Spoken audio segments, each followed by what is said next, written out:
Let's get started. Okay, let's go to here. Go to.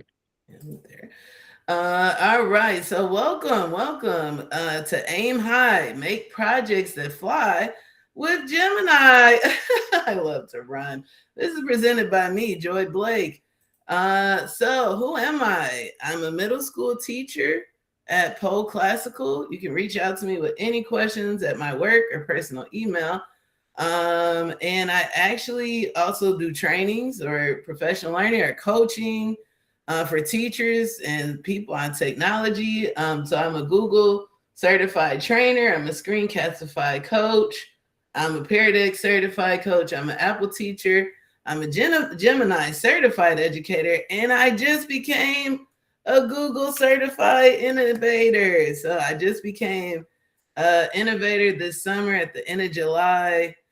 Just if you're wondering, there's innovators. There's 67 cohorts, over 75 countries, and only 3,307 of us across the world.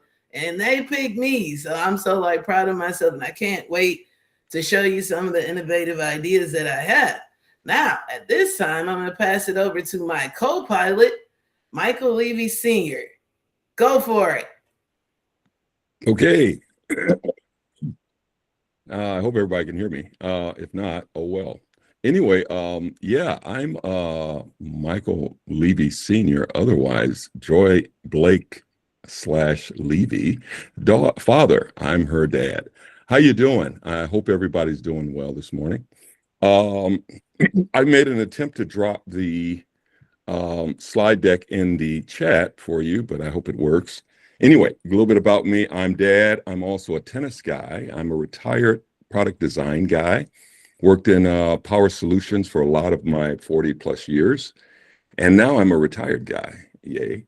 And my whole thing is I teach a lot of tennis because that's been my favorite sport for a lifetime. And so now I'm teaching adults, juniors, kids, and hopefully my granddaughter. Yay. Anyway, that's me. I'm so proud. This is like year 5 or 6 for us. It's always a pleasure to be co-pilot, to watch my daughter do her thing and make all of you better teachers going forward. Thank you for the time. And I'm throwing it back to my daughter. By the way, if you have any questions, just drop them in the chat. I'll snip them out, and then we can address them at the end of her session, unless she chooses to address them during. That's it for me. Back to you, Joy. All right, thank you. Doesn't he have a wonderful voice? I told him he should read audiobooks, but he never listens to me. But anyways, this is me and my dad. He was my tennis coach, and then recently we were inducted to my high school Hall of Fame for tennis. But my dad was also inducted as well because he was our coach. So that was pretty cool. Just a fun fact. So if you want to get the slide deck, you can just, like I said, we pinned it in the chat. But if you want to just scan the QR code, you can do that. This is pictures of me at the Innovator Academy this year. And of course, this is my family right here. I always like to take time to hopefully inspire someone else. You never know. You are a teacher, but there's so much wealth and information that you could share with the world. I never thought I would be an innovator, let alone a trader, let alone a certified educator. And the pandemic showed me so much of what I'm capable of, and there's no telling what you're capable of. So whatever you want to do, don't limit yourself. Like, the sky literally is the limit. And I just, if you ever want more information about how to get started with the process, just reach out and I'll direct you with that. So let's talk about our learner objectives. So we're going to shift your perspective from viewing AI as a basic prompt engine to a strategic instructional design partner. We're going to learn to co-create rigorous standards-aligned project components, which is the rubric, the timeline, and the materials using AI. And secondly, we're going to establish concrete student AI guardrails for the classroom, which is extremely important in these days, because for all the projects you may have, no longer is it just a kid doing a project. To me, when I think about my son who does projects, I help him with the projects. And there are some parents that literally do the whole project for their child. Now, instead of the parent doing the whole project, there's AI doing the whole project for a student. So you really have to be very thoughtful about the guardrails you set to make sure, like, so a kid knows just because you put this whole thing in AI does not mean you're going to get an A.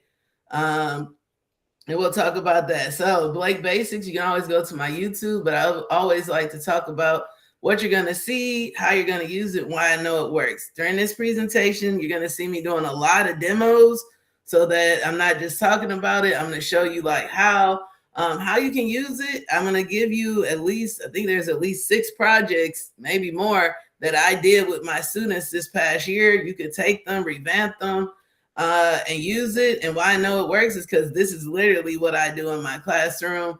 So everything I'm going to talk about today is stuff that I do on a daily basis.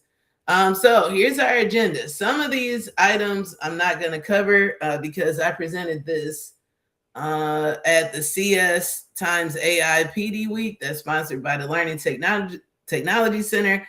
I like to share this because this PD week was completely covered. You travel to Springfield, they pay for your hotel, your food and room and board, and it's a free conference. They pay you to go.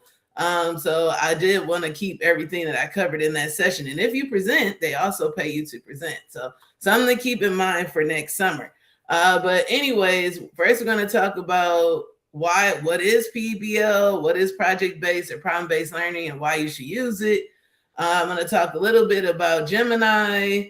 We're going to talk about the guardrails, brainstorming guardrails, and then we're going to reflect and wrap up. So the igniting innovation and the starting to fly, those 2 we're not going to do today just because of time constraints.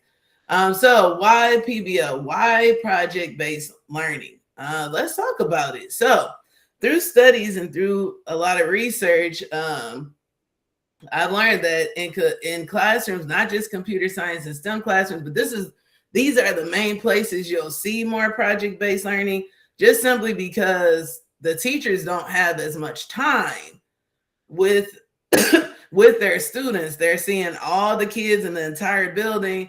And so the easiest way to like cover the grading is to give them projects. But I feel like you can do those same projects in your classroom as well. So for academic growth, one reason to do PBL is it's been proven that it increases academic growth. So students who use project-based and real-world projects outperform traditional peers who just kind of had to sit and get classroom. Also, it's contextualized learning. It leads to superior long time. They retain the concept. So I'm not going to read that word for word, but when a child gets to pick a project that they chose the topic they're really interested in, they want to learn more about, the odds of them remembering the vocabulary tied to that, the examples tied to that, the maybe even misconceptions are a little bit more erased, especially if they know they have to present on something. They become an expert on that material rather than just like doing stuff out of the book. Also, for equity and accessibility, doing project-based learning does help close the achievement gap because it puts the child in the driver's seat of their own learning. And also, it really helps for English language learners as well, because if they're picking a project that they're interested in, it's going to help with like that vocabulary, academic knowledge, and language. So that's something to think about. And last but not least is engagement and grit. So students who want to do something actually will persevere through. And just like a side little nugget of information, like when you design content that's culturally relevant, culturally responsive, and tied to student interest, it's been proven that students will push through. They're more accepting productive struggle if it's something that like they can relate to, that's cultural to them. Or a project that they're interested in. You'll see more perseverance in students like not wanting to finish. Like a lot of times with the projects that I've done, kids like really want to do it, and they don't want the class to end because they're so into it. So that's something to consider as well. Now, I used to be the manager of STEM implementation and supports for the CPS STEM department. And in that role, there were it might be more than 51 schools now, I don't know, but there were over 51 STEM and STEAM elementary and high schools that I help support. And one of the things that you can click, anything that you can click on this if you're in the slide deck, but one of the things that drove the work were the STEM standards for success. And when we would go into the schools, like a lot of the schools would just be doing wonderful things, but the main thing, like it deals with mission-driven leadership, it deals with school structures and culture, institutional capacity. But the main one we looked at was the instructional approach when we would go into the schools to assess like the programming. And what we discovered, the main ones where almost consistently schools had like needed improvement was letter E, which is purposeful integration of the engine. Wait, no, that's not it. Sorry, it's continued down. My bad. I was on the wrong spot. It would be, I was like, no, that ain't it. It would be letter I, which is purposeful learning leads students to action solving problems, meeting needs, and designing solutions. So, and this is the strand that really deals with project-based learning, where somebody is learning about something, they're solving a complex problem using a project. So a lot of times those would be, that's where like where you would love to see like a kid redesign your school. What would your ideal classroom look like? What would your ideal cafeteria look like? And then the highest level, because it went to excelling, which was hard, really hard for schools to get to, is because once a student is excelling, they're actually taking that problem and taking that next level of meaningful action outside of the classroom. Like for instance, they invent something, they're taking it outside of the classroom. Oh, thank you, Ms. Smith. And taking it there. So that's why I like to spread this, because it really can solve so many complex needs. So letter I, especially to integrating the 4 C's, creativity, critical thinking, collaboration, and communication. By doing projects, that helps increase that, as well as once you start using technology, that's going to bring up this one here, which deals with using technology as a form of innovation, combining AI, Gemini AI, creativity, and project-based learning. If you can combine those 3 together, there's no telling not only where you can go, but where that child can go and where they'll take that idea into the future to make so many new things. So you can look at these on your own as well, just to get ideas. But now we're going to get into, this was my, my summative project of the year. So each quarter I did a project, but this was my biggest one. For this one, students had to make, excuse me, I'm sorry, randomly coughing super hard. Let me get a sip. Students had to make a mystery cereal box. My favorite cereal is Berry Berry Kicks, just saying, whatever. And they got to present this at a math festival. I'm gonna add the link to this, which I forgot, but another little nugget. There's an organization called Math Circles of Chicago. If you do a math circle within your school as an after-school program or something like that, they will do a free math festival at your school for you, no charge, which includes tons of carnival-based math games that you can have students play. I had my 8th graders, they literally were the ones who ran the festival. They had to come up, do the games, they had to organize it, everything like that. But in short, this math mystery cereal box was one of the components or games at the math festival. So as you're watching the video, which is just literally me talking, but showing you something, I want you to think of what was the math included in this project? What was the tech you think I used to create this project? And what do you think my workflow was? So those 3 things, as you're watching the video, and also as you're watching the video, you're trying to think of what is the mystery? What is the mystery in this cereal box? Okay, so just give me literally, I'm gonna pause it. Just give me 30 seconds because I'm pretty certain. Oops. Let me hear. I think I have to, let's see if I get it. Oh no, I'm struggling. Oh, I know what I gotta do. Okay, give me 1 minute. All right, here we go. All right, go Joy, they're waiting.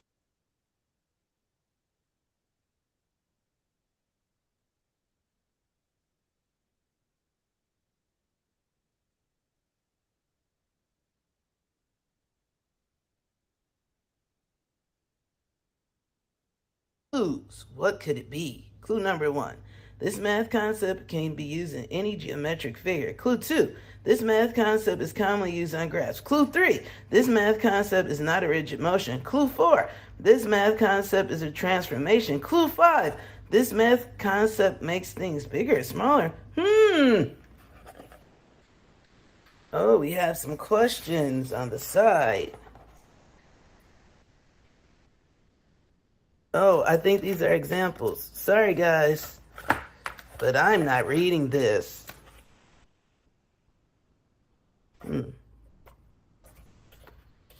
Questions, examples. What are new lengths of the arm and leg in prototype? Arm and leg. What shape deals with that? Oh, I know. I think I know it. Oh my gosh, I'm struggling with this one. Okay, how tall is the model? An artist makes a smaller model of the statue. Smaller, then they want to make it bigger. I don't know. Historical research. I have 3 interesting facts. And how it's used in real life. It's used for mapping, architecture, and design. What could this be? Gosh, I don't know. From vocab about this. Rigid motion, size, reduction, and growth. I wonder why they chose this. Maybe this will help me figure this out. Oh, upside down. I chose it because it interested me ever since we first learned about transformations. It stuck out to me due to it being the only transformation that's not a rigid motion and due to us not yet learning about it. Wow. Okay. Ready for the guess? Dun dun dun! What could it be? Drum roll, please. It is. The math concept is dilations.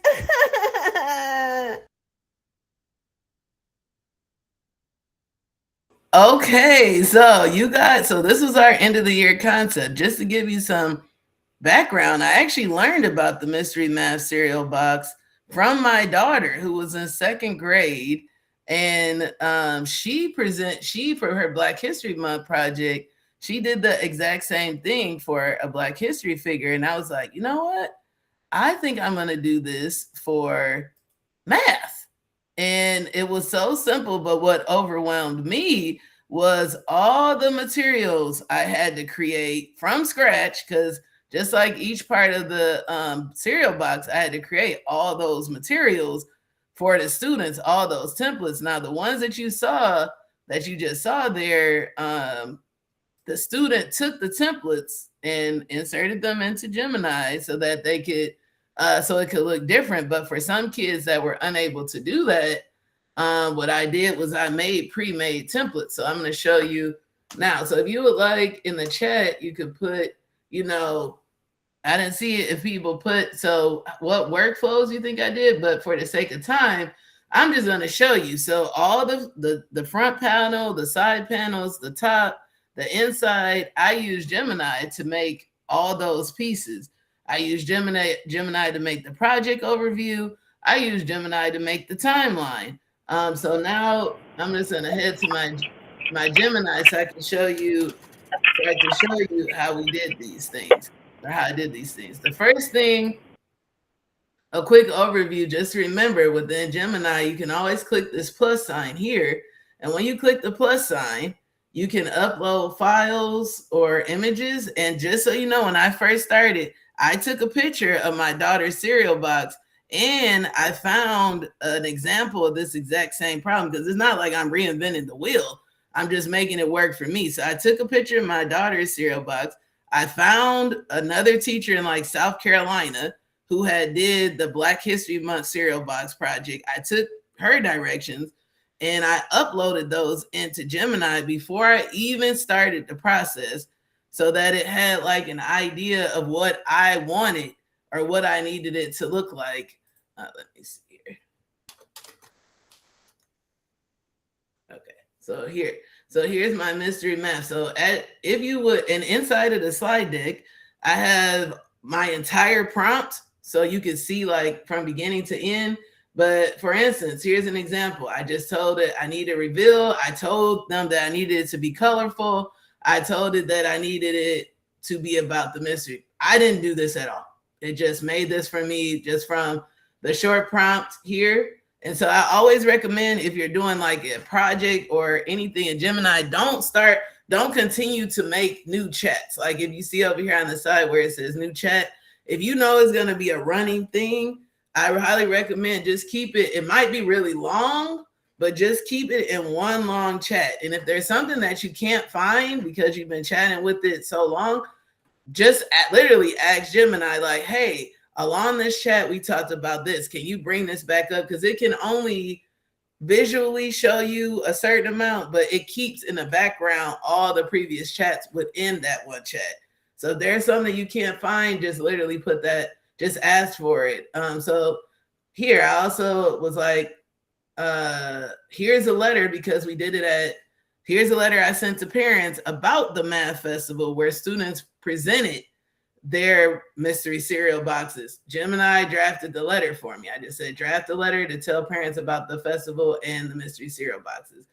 Here's where Gemini just said, hey, can you make the top inside? Here's the top panel, which talks about why it was important to them. And I just printed that off for kids. Here's another example of that. So for what I found, because Gemini, the amount of time it would take me to make this would probably be, I don't even know, probably over 5 to 6 hours. I don't even know. But with Gemini, it took me 20 minutes. And what I found is I had students, because I had enough time to actually think, because Gemini was making this for me, I was like, you know what? I want my students to brainstorm ahead of time so that I don't have them making so many mistakes on the actual cereal box. So I had Gemini create like you have to write it out first, and then Ms. Blake checks it off, and then you put it on the cereal box. Because even though I'm middle school, they make a lot of mistakes, and kids will check out once they've had to redo something over and over again. So you want to make sure, like with your projects, you have some form of or a place for them to draft it and then put it out here. So here's the panels. I'm not going to show you so here's the one that designed for the historical research. And the kid could just easily write their stuff in here, decorate it. Or I showed remember you have Gemini and Docs. So you could if this is too boring, just have Gemini make the Google Doc. Then within Docs, have the Gemini that's there, maybe make it a little more colorful or whatever you might do. But I would also recommend for your students, they understand AI probably 10 times faster than us. Just show them that they can either share a link to this, to their AI that they use, and put this in there. Now, for some of the components, I told them, hey, I'm not upset if you use AI to find some of the history and concepts. I'm not like, I let them know, I encourage them, like, this is a great place to collaborate with AI and just the internet to research these components for your mystery cereal box. So one thing I also recommend is like, show them, that's guardrail, show them when and where it's appropriate to use AI, and let them know where it's not appropriate to use AI. Like, it's not appropriate for you to be using AI for your personal correct connection and why you chose this topic. That's like about you. You shouldn't be. So like, just modeling to them when it's appropriate, when it's not appropriate to use the tool. I do. So the side panels here, here's an example of, I was just like, Gemini, make a brainstorming sheet. And that's what it did. Now, do I have to fix these random lines and like weirdness when you translate over? Yeah, but that takes me less than 5 minutes, you know? But if I start from the top, the other part, that remember with AI, you can generate images. So if I go to this is really long, as you can see, so I'm just gonna try to get to the top. But if you go to the top, as I mentioned to you, here's an example of the PDF that I insert at the very top. See, at the very top, before I even began, I put an image of what I was going for. And this is a PDF that I got from the internet. I just uploaded the file and put that in so it kind of could get an idea. And it's not dealing with math, but it's like close enough. And then I put in the course guide for 6th through 8th grade so that it could know, like, these are the topics that students should be doing their cereal box about. And I put those two in, and I'm going to talk about prompting. So if you look, here's my prompt. This is what started this whole thing. When you're doing a prompt, it's very vital that you think about the part strategy. The P stands for person. Who are you and what's your role? You don't want to just say, I'm a teacher. Say what grade you teach, what subject you teach. So I said, I'm a middle school math teacher and I'm trying to create an end of the year math project that's similar to the Black History Month book report Zero Box project that I've attached. You need to let them know who's your audience, which is the A of parts. Who's the audience? It's for 7th and 8th graders. Okay, it's an end of the year project, so that gives them structure. It's end of the year. You want to tell them the theme. When is it? As you can see, I also put in here when the project is due, so that it's not creating too much work that a kid technically couldn't do and that I can't manage. So I gave them when it's due. I want them to have 4 vocabulary words. I want them to have 4 examples. Like in my head, I knew what I wanted it to look like. So I want them to have 3 interesting facts. And from this prompt and these 2 pictures, I got all that I just showed you. So here's my project overview. That's the first thing it created. It gave me the topics that the students should consider to cover. It gave me what has to go on the front, right, left, back, top, and inside. And then it gave me a suggested rubric. But from here, I said, okay, I want a rubric and I want a brainstorming sheet. So again, here's the brainstorming sheet for each part that I had the students have to complete first.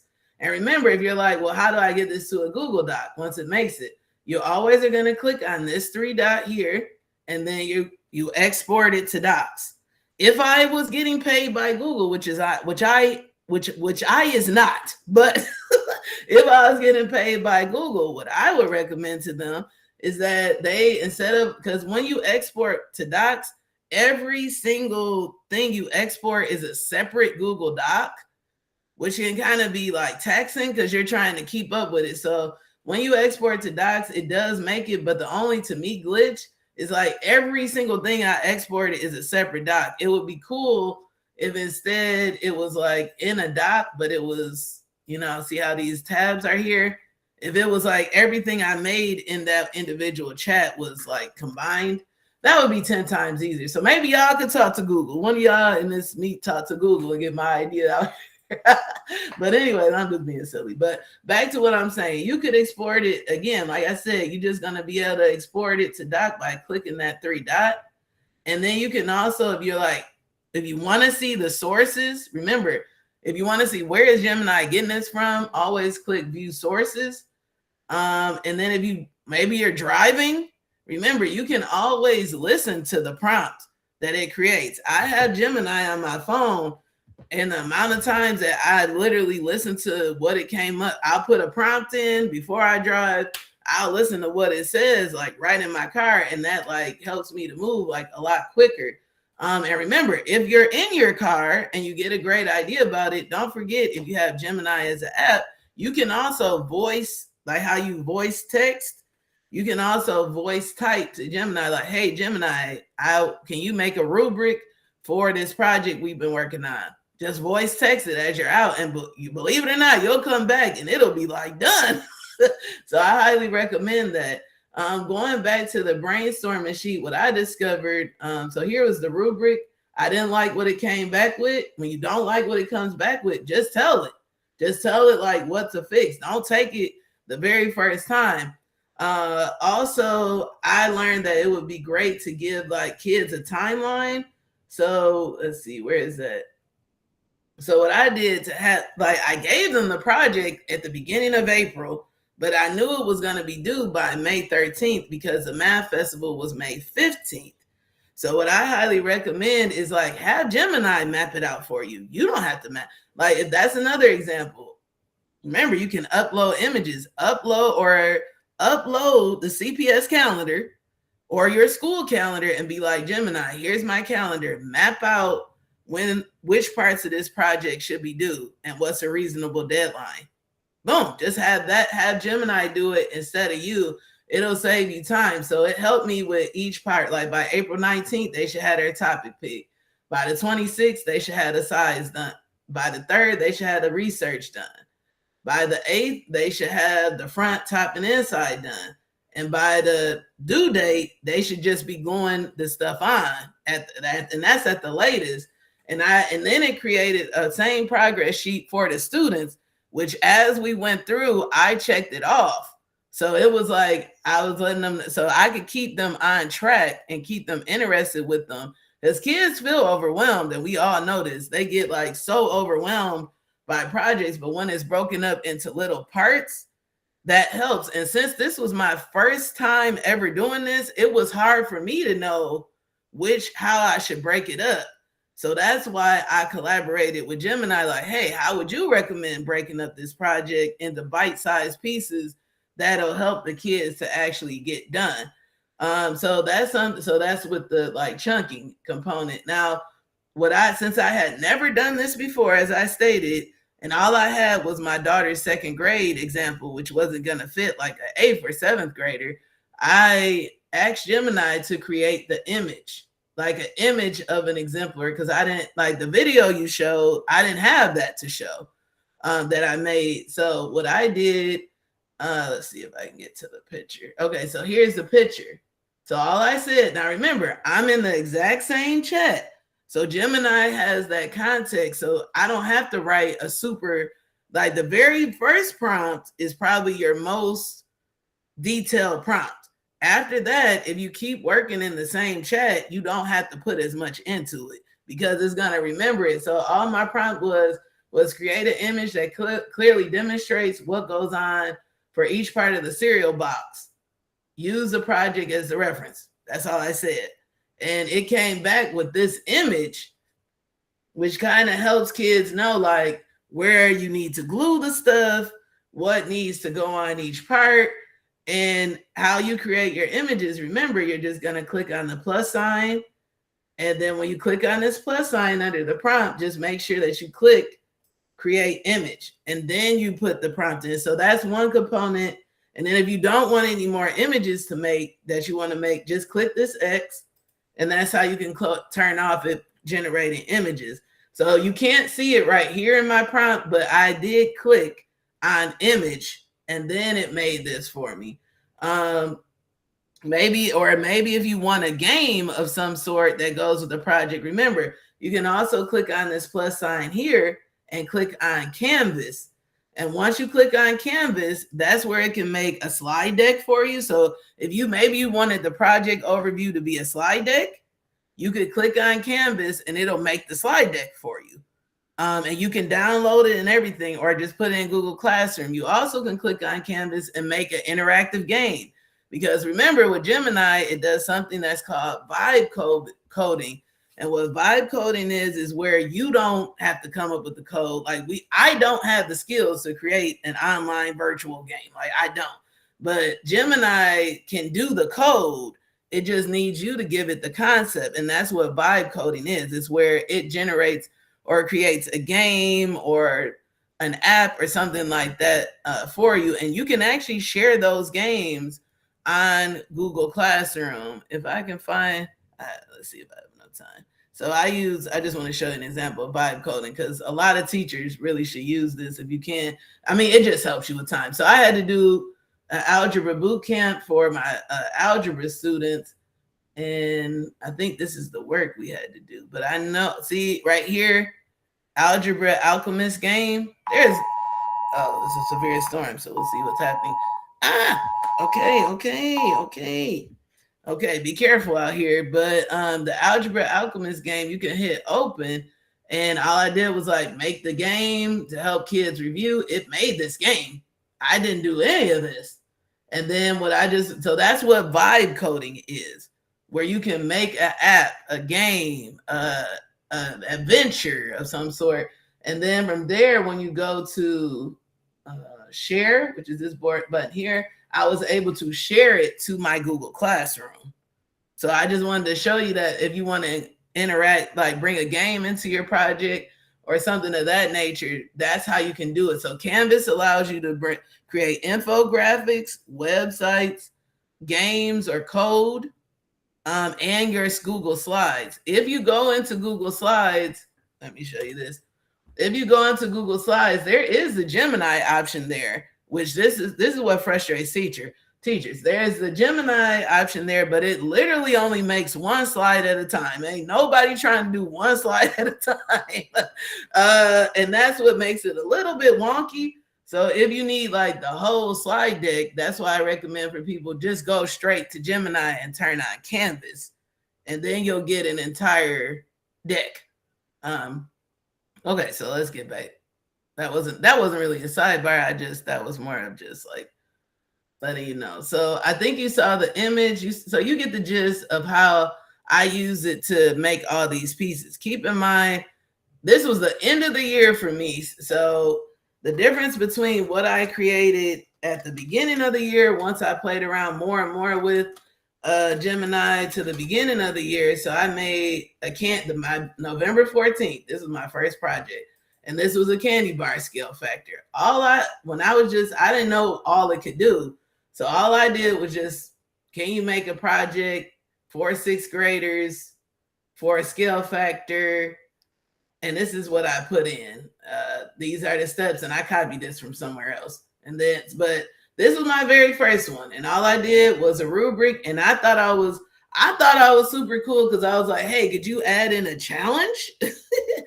But now it's so much more I can even do. You can level it up. So start small, start bite size. Don't feel overwhelmed. Even if you just haven't make the rubric, you're doing great. Like, don't be so hard on yourself. Just start small, and you'll get better and better with time. So if you would like to, you can. So here's all the projects that I did throughout the year. I included the project templates, everything that I have. So this one was just, I had to make the project overview and the rubric.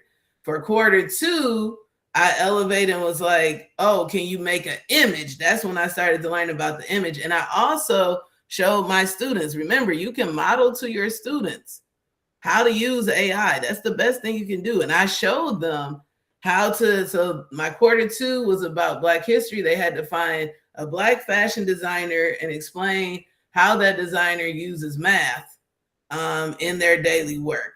So when I did that, let's see, I think it's gonna have wrapper. That's when I had them make, I literally like modeled for the students on how so here's a picture. I showed them like, oh, you could tell Gemini or your AI tool to generate images for your slide deck by giving it a prompt about your fashion designer. I also modeled for them, hey, you could so fill in the missing pieces for this. I modeled for them how to make a prompt and how to collaborate with AI to get their project done. So instead of them some kids don't even realize you could take the whole project overview and the rubric, put it into Gemini, and it'll make your slide deck for you. A lot of kids don't even know those basics to do, but you still have to proofread it and check and add in personal touches. So that's why I explained to them like, hey, take the link to your deck, put that into Gemini, and where you don't have the information, ask it to give you some of the missing information you might not have already. The one thing that's most important to teach kids, to me, is that when you're using AI, you always use your brain first. You use your brain first, and then once you've used your brain, then you go to AI as a collaborative tool to what you already have. Any presentations that I make, I collaborate with AI, but I already at least have like an outline or certain topics I want to use. So it's like brain first, then technology as a tool integrated into it.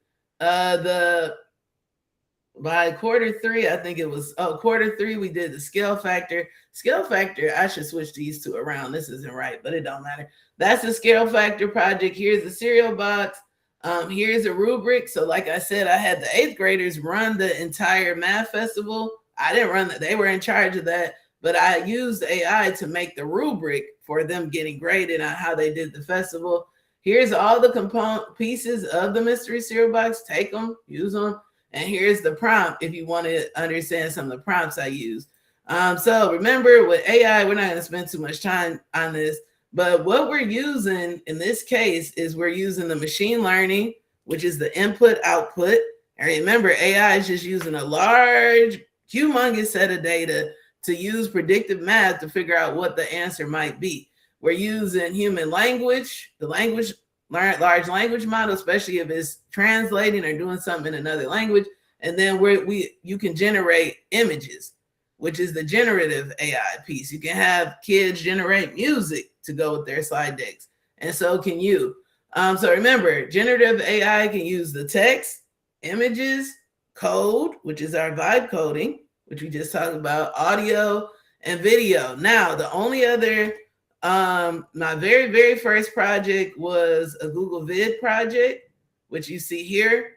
And that's where you can make video in Gemini now. So if you click the plus, you can make video. But I would highly recommend, especially if you're doing it with kids, is to use Google Vids. So Google Vids is where it's kind of like Google's video editing tool. And this is where you can see some of my students have made videos in here. But this is also where if you have a brand new video, you as a teacher or the student can use AI. So if you want to do a video project, I would highly recommend have your students use Google Vids, because they can generate AI created videos using Google Vids. They are only 8 seconds, but they can be like, I want an opening video where a monster jumps on top of a tree or something. I don't know, I just made that up. But they can make multiple 8-second clips about something. Maybe you could have them do I'm thinking about having them do a project where they bring a word problem to life using Google Vids. They can create their own avatar. They can turn slides into video. They could record themselves teaching how to solve something. And then they have all these templates. So that's awesome. And this is run using Gemini, but through another platform just strictly for video. And so that's something it's all this stuff over here you can use. So I just wanted to say that. All right, let's keep going. I have a whole presentation on that, so we usually have to keep it moving. So we talked about behind the scenes, what it can do. Remember, if you need help with prompts are the most important part to get like a quality product the first or second time around. If you're not getting what you want, just consider to like up in the ante for your prompt. And the one thing people don't think about or don't use as much as I think they should is go to Gemini and have them write the prompt. Like you could put the prompt in. If you're not getting what you want, you could say, hey, Gemini, this is my prompt. Can you write me a prompt to go for this particular thing?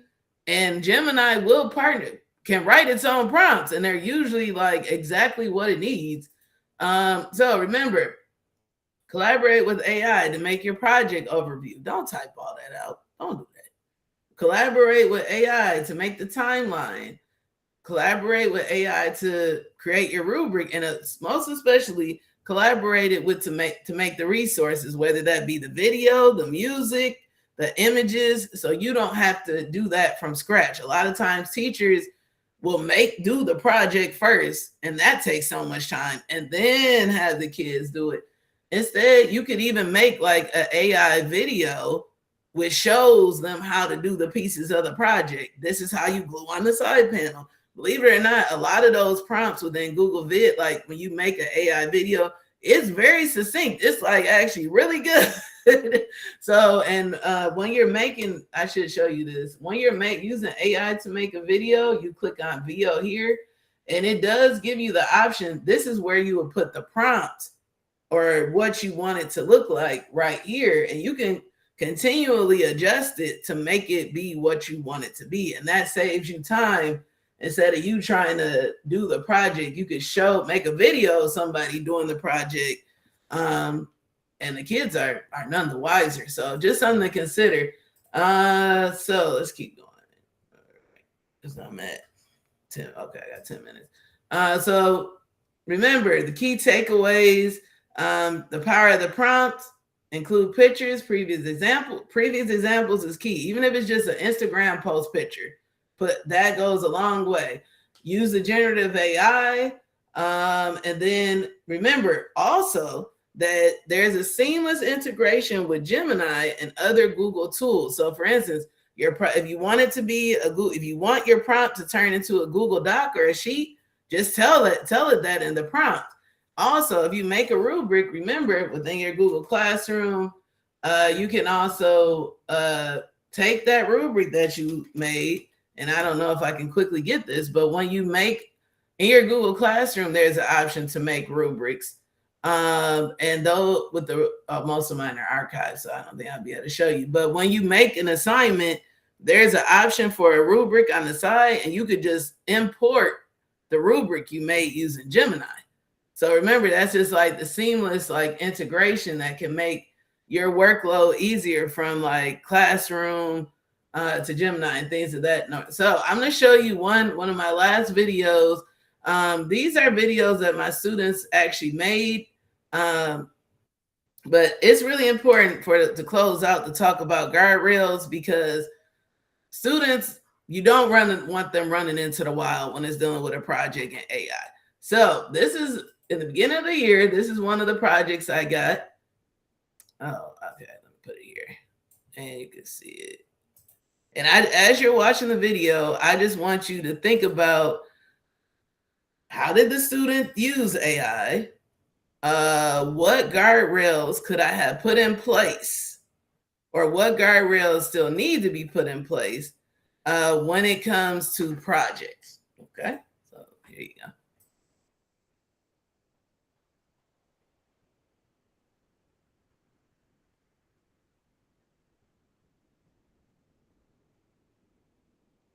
A frantic girl, breathlessly running through a lush jungle, is pursued by a remarkably articulate tiger.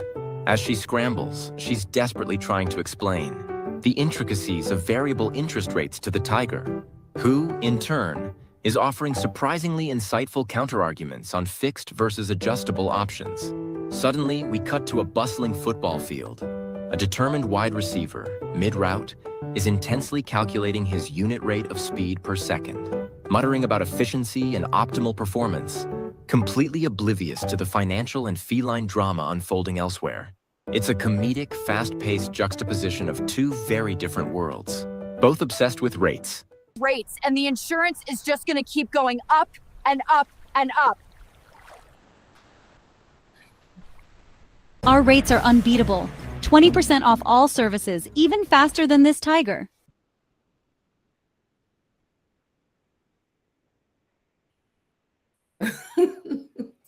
I don't know what it is about that video. It makes me laugh every single time. But if you think about that video, there's a couple of issues where, the kid just probably, just put it in AI and went with it. But outside of that, there was a contextual, like their knowledge of the topic wasn't fully there, because what they had to make the video about was about unit rate. And it's just a 6th grade project. But if they don't have the skills and they don't know what it is, they're gonna think it's pretty good. Clearly, also you could tell that they didn't understand that AI still has hallucinations. If you notice, the tiger had more than one tail. They didn't notice that the AI didn't know the difference between football, like American football, and soccer football. It was mixing those two up. There's a lot of, so with that video is a time to take a pause, a teaching moment, to teach kids like, okay, this is what I expect. I'm going to have kids show me their prompts and the AI tool they use, because if you notice, they didn't use Gemini. And even though it may be blocked for students, they're going to find a way. Just think about Jurassic Park. The movie Jurassic Park, they always say nature finds a way. Well, so do these kids. They're going to find a way to use AI, whether they're going through Canvas AI, whether they're using different types, like you trying to tell them not to use AI at all. Good luck, because a lot of kids are going to figure that out. So it's more about teaching them how and teaching them the tools, because even with that kid, with Google Vids, you can do screen recording. And even though I said use Google Vids, instead of using Google Vids, they use the screen record option, which is when you click on record here. So they must have had a laptop at home and they used record, and they recorded their computer screen using another AI device. And that's why it's like, oh, they 100% use AI, but they put it within a Google Vid. So to them, they fulfilled the needs of the project.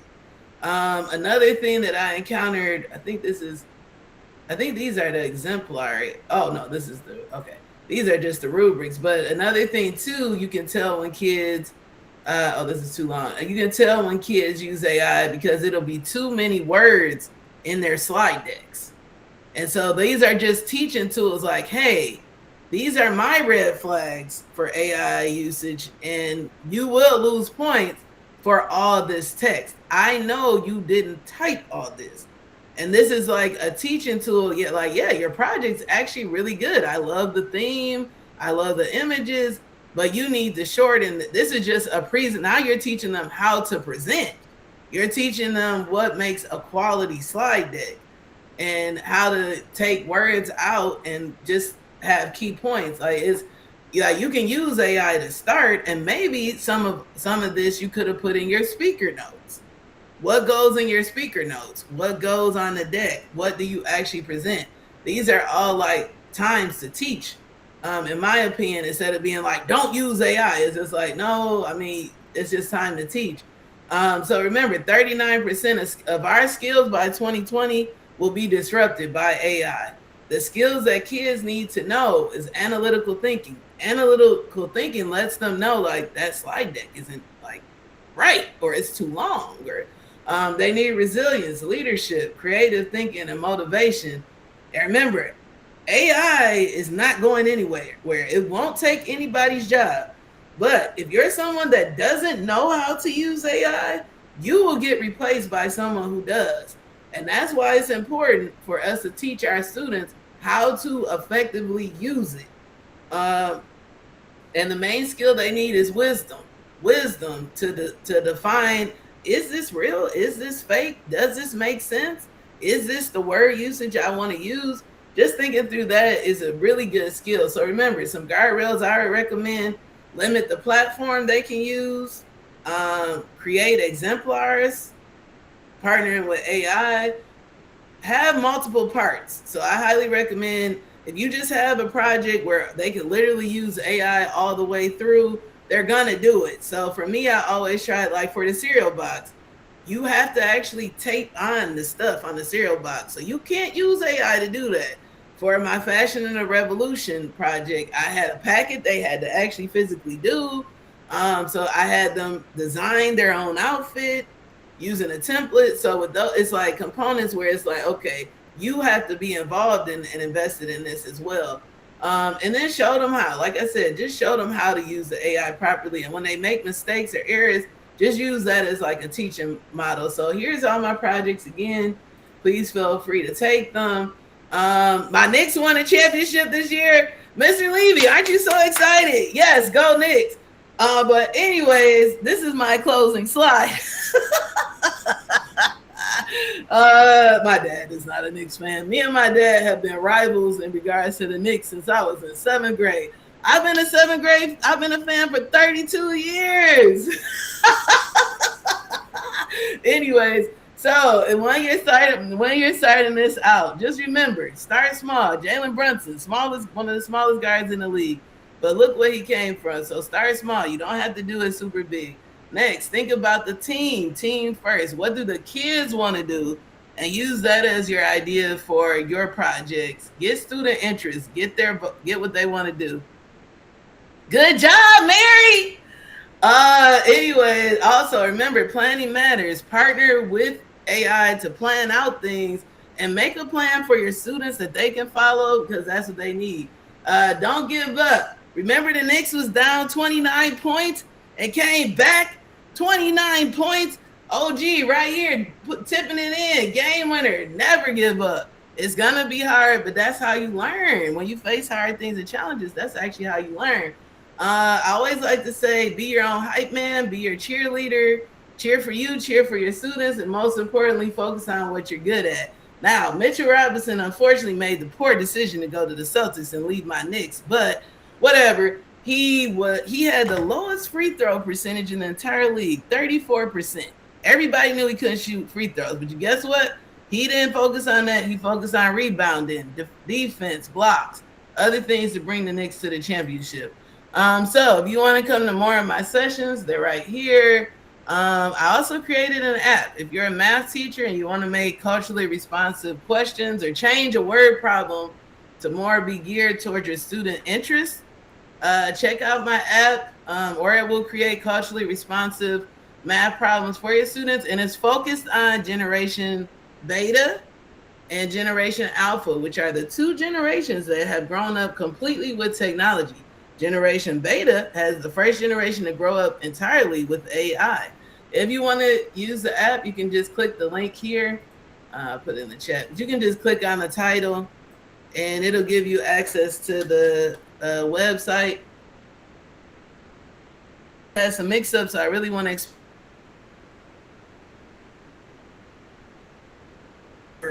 Because they changed it up. So after it's no longer, it's the smiley faces, but it's after the session is over. So after the session is over, that's when you'll see a provide feedback button pop up, and then you can put your feedback in, and that's how you get credit for each session. Because remember, you can get over 25 ISB credits just for coming every day. If you go to 5 sessions, you get a credit each session. So it's really important that you go on the skid and put the feedback in, but you just can't put it in like during the actual session, which does make sense. Also, if you would like more information about my trainings and sessions, please join my mailing list. If I might just make a newsletter. I'm getting around to it. But the other thing is, this year, for the first time, Google asked me to start a Google Educator group just for Chicago public schools. So if you're interested in that and interested in joining that, please just click the link right here, and we'll be doing cool stuff. I love taking teachers out and do fun activities. Teachers don't get enough fun time. They don't get it. We're gonna adventure. So if you would like to join, just click the Google Educator group, and it'll be starting this year. But thank you. Hey, if you need help with Googlepalooza, this is the Googlepalooza deck, and I included fun AI activities. It's a whole list of ways to teach AI literacy, AI activities you can do in your classroom. They're free. It's just so much in here. I used it quite a lot, and I would take a look at what they have in there. There's a website. Let's see here. I might need to update because some of this stuff ain't in here that I like. Oh yeah, I put it here. The Tech Interactive. They have fun games. AI Unplugged is made by Northwestern. So many free. They had the slide decks for the teacher, the activities for the students.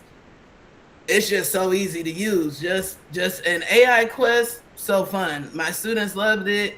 We did it's a great thing to do if it's like the day before a break, the end of the school year. It's like they're going on a mission, but they're also learning about AI. It was so fun. Like, look how it was really fun, and they liked it. So any of this stuff, please take it and use it. But have a great day. Bye. And now I'll stay for questions. Substitute teacher also. Is there a way that it can be? It would be all right if it's like long-term stuff. Thanks, Joy. Have a great one. Thank you. You too. Doing yours in the episode. Okay, Joy. I don't know. I think you only have like 3 questions. Okay, all right. One. I think one was answered, but I'll throw it out just because it was by Sandra Golich at 11:20.